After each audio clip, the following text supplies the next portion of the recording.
asalaamaaleykum mbokku Sénégal ñi ngi yëkkati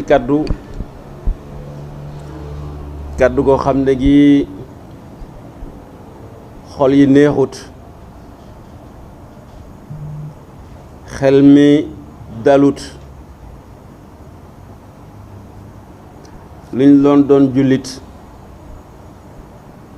di wekk lépp ci kaw suñu borom subhanahu wa taala dañoo gis ne réew mi toll na foo xam ne fii ku tiitut ku jàqut doo nit ci loolu lay sukkandiku di gërëm bu baax boo xam ne xam nañ fu mu dem tàmbalee waane xamuñ fu mu yem le khalife général des Mourides Serigne Mountakha Mbacké yàlla ko yàlla dolli wér yàlla ko fi yàlla gën a yàggal taxawaay bi mu taxawal ko diine l'islam taxawal ko famille religieuse yëpp ak chef religieux yi mat na sëkk moo tax ñu war a xam ne ci réew mii di Sénégal amuñ lu ëpp suñ kilifa diine yi fu ñu toll dañ leen di war a ñaanal dañ leen di war a ñoŋal ndaxte lii nga xam ne moo dal ci Ousmane Sonko damay wax toujours ne dalu politique Sénégal li ci ëpp yàlla mi ngi ko wekk ci Ousmane Sonko ndaxte bu yëngatoo réew mépp yëngatu kooku nag mat xel mu mat ak mat kilifa moo koy xam ba war a taxaw yenn taxawaay te réew mi yëpp la ko sëriñ bi taxawal soxna Ayda wax na lépp moom moo ñu ubbil bunt yi ñu àgg fa wax ak sëriñ bi bañ génnee am na loo xam ne wax nañ ko ak yéen journalistes yi ngeen tasaare ko Sénégal yëpp jot ci la nga xam ne nag moom lañu suñuy kilifa yónni woon muy xalif général des Mourides ñu war koo jëmale ci suñu frère le président Ousmane Sonko ñu nit lañ ca waroon def yëpp def nañ ko li soxnaay day wax léegi ba ñu génnee ci hôpital ba moom woote na Touba rendre compte li nga xam ne moom la ñu def fa la ñu toll parce que kilifa bu la yónnee bala ngaa wax ak kenn lam la yónni naag ci noppam ba pare nga am ci ndigal moo tax tey ñu sañ a toog fii di wax Ousmane Sonko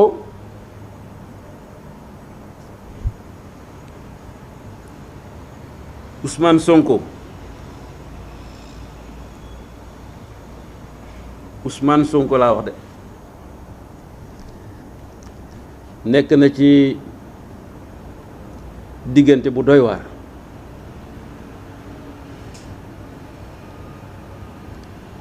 boo xam ne bii sax neexu la nettali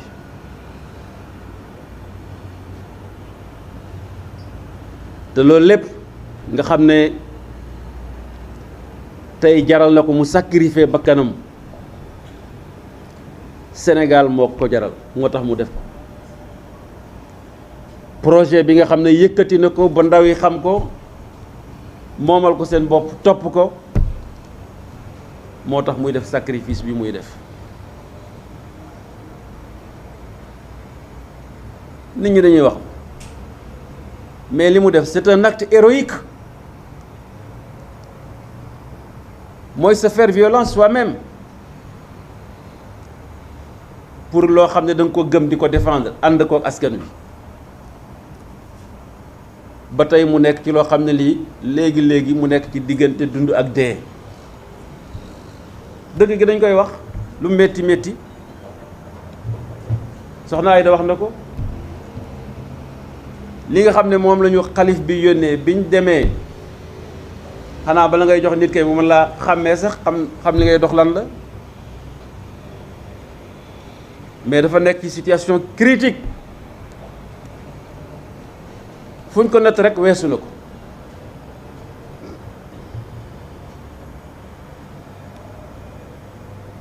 Et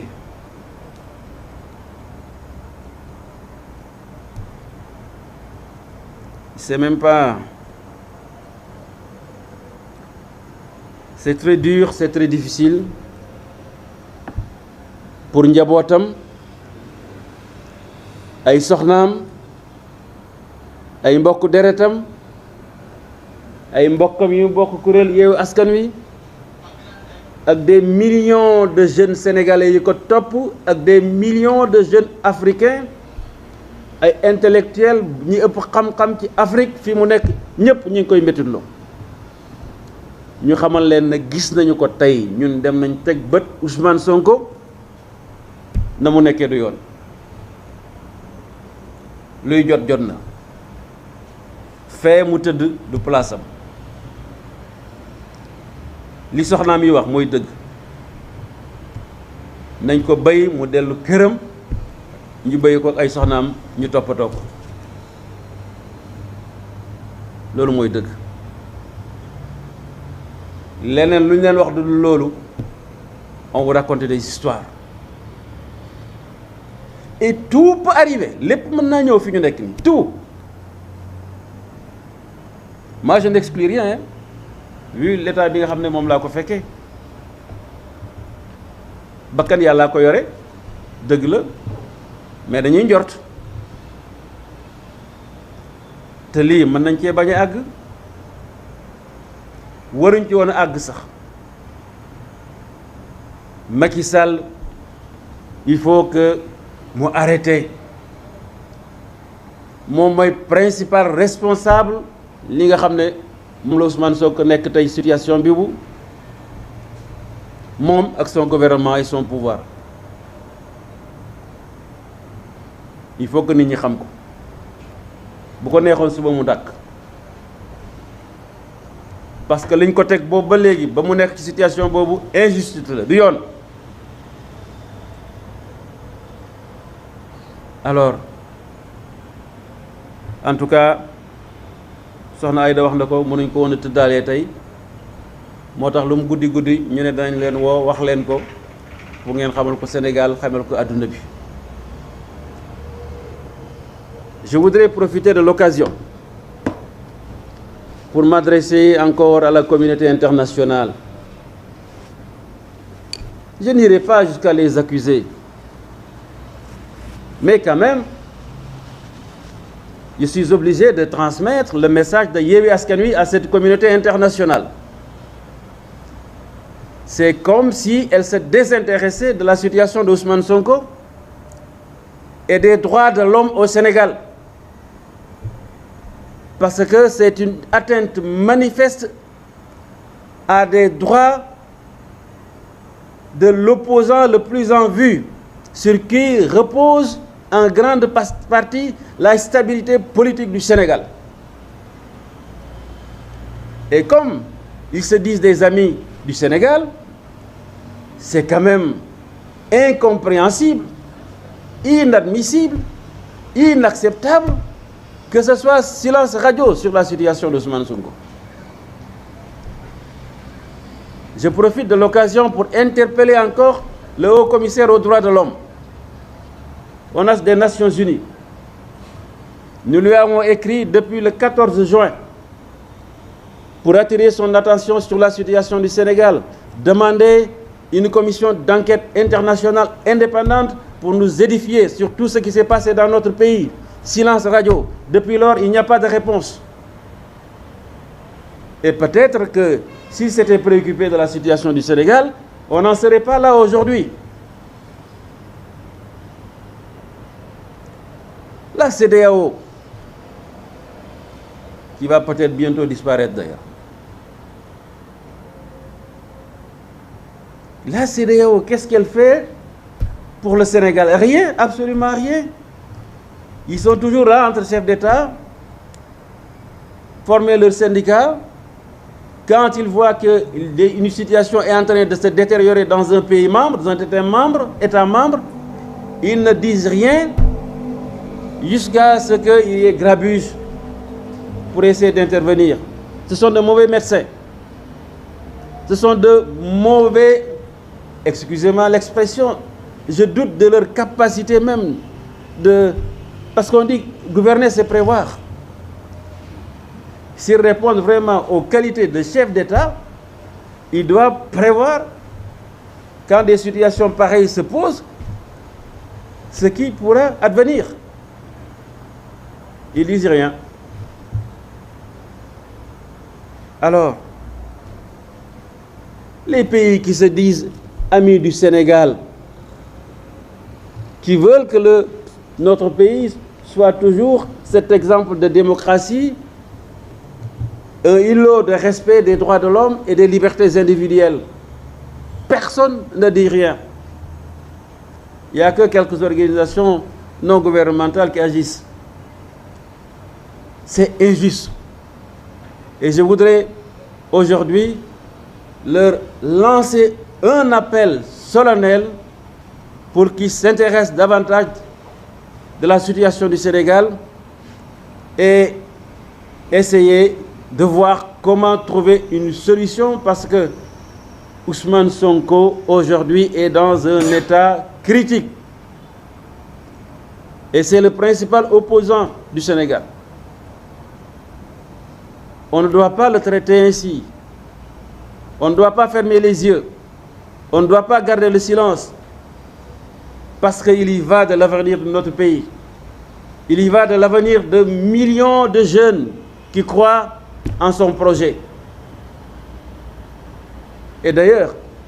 vous le constatez, depuis qu'on l'a mis en prison, il y a eu tellement de désespérance que parmi les jeunes qui partent avec ces bateaux et qui sont en train de mourir dans la mer, nombreux sont ceux qui comptaient et avaient espoir sur ce projet de Ousmane Sonko. Ça influe sur l'immigration irrégulière. Alors, une situation de cette nature ne doit laisser personne indifférente. En tout cas, j'ose croire, après cette intervention du khalife général des Mourides, à qui nous rendons un vibrant hommage, un très grand, vibrant hommage, parce qu'il a joué son rôle et il l'a fait au nom de tous les foyers religieux du Sénégal. Il a encore prouvé que les chefs religieux de notre pays sont des régulateurs sociaux. Ils participent plus que les politiques même à la stabilité du pays. C'est pour cela qu'ils méritent d'être protégés. Dieu les protège, c'est vrai. Mais au niveau social, ils méritent beaucoup plus de considération. C'est pour cela que je voudrais aussi lancer un appel à tous les jeunes du Sénégal. À tous les jeunes du Sénégal, à tous les Sénégalais, leur dire que ces chefs religieux, il faudrait qu'on les préserve davantage. Parce que ce qu'ils sont en train de faire, personne d'autre ne le fait. Personne. J'ai parlé tout à l'heure de la communauté internationale, elle ne le fait pas. Les responsables politiques, ils ne le font pas. Les autres lobbies qui sont là, personne ne le fait. Il n'y a que les chefs religieux, et particulièrement le khalife général des Mourides, de Touba, qui le fait. Alors, un homme de cette dimension, il faut vraiment prier pour que Dieu lui accorde une très bonne santé, une longue vie, pour qu'il puisse continuer de jouer ce rôle, parce que le Sénégal en a besoin. Je voudrais aussi, avant de terminer, signaler que vous nous voyez comme ça, mais am na ñoo xam ne nekkuñu fi ci kilifa yi bokk ci Yewwi Askan Wi,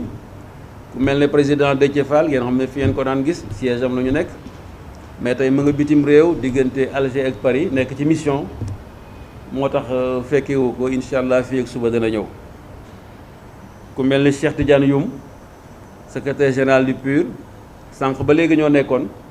mais après dañu ko woo loo xam ne lii woo bu jàmp la, moo tax mu daw dem ndee daal nañ continuer nañ def suñu réunion defal ko compte rendu après. Ku mel ni Cheikh Tidiane Dièye,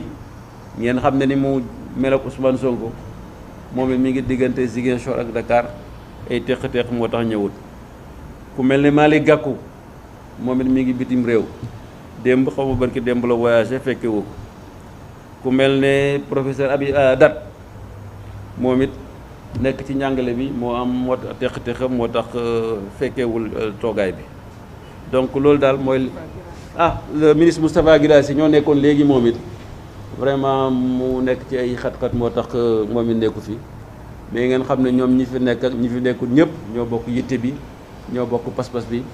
ñoo bokk li nga xam ne ñu ngi koy méttilu li nga xam ne suñu président Ousmane Sonko ci la nekk di am yaakaar que autorité politique yi ñoom Macky Sall danañ dégg li nga xam ne moom la khalife général des Mourides wax ba nu ñu mën a def rek ak nu mu gën a gaawee ngir jàmmi réew mi Ousmane Sonko génn foofu parce que am nañu pexe yuñ ko defee damay wax toujours ku fexe ba Karim Wade bokkaat fexe ba Khalifa Sall bokk war ngaa mën a fexe ba Ousmane Sonko mii Juan Branco ñu jàpp ko bàyyi ko mu ñibbi ak yëpp ni mu demee kooku bu ne la mënumaa régler problème Ousmane Sonko mënuñu koo gëm te réew mi moo ko soxla ñëpp jàmm lañ bëgg bu ñëpp bëggee jàmm nag te Ousmane Sonko lu bëri ci jàmm réew mi wékku ci loosam il faut que ñu régler situation bi